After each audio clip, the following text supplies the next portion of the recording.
apresentar a maçã de ouro. Na Grécia Antiga, deuses e deusas viviam no Monte Olimpo.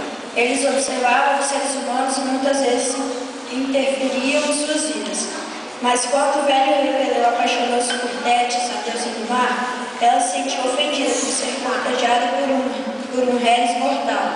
Para evitar Peleu, Tétis transformava-se em várias criaturas estranhas, mas Peleu era teimoso e, por fim, Tétis aceitou casar-se com ele. O casamento foi esplêndido.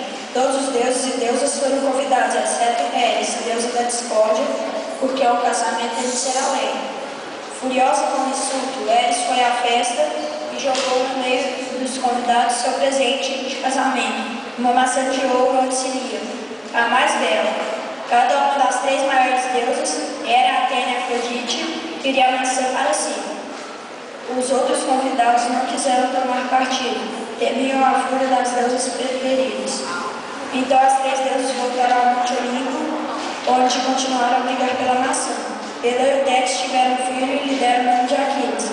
Tétis mergulhou no rio Estige para torná-lo invulnerável. Em Troia, o rei Príamo e a rainha Épico tiveram seu filho Paris, mas o abandonaram porque, segundo a profecia, ele incendiara Troia. Quis o destino que Paris fosse encontrado e criado por um pastor, tornando-se um belo rapaz.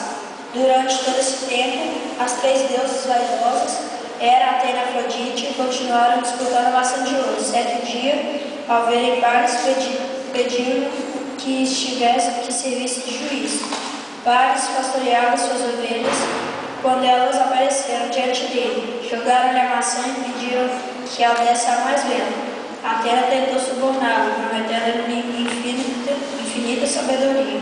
Hera ofereceu-lhe grande riqueza e poder. Afrodite lhe prometeu a mulher mais encantadora da terra. Para a fúria de Atena e de Hera, Paris deu a maçã de ouro para Afrodite.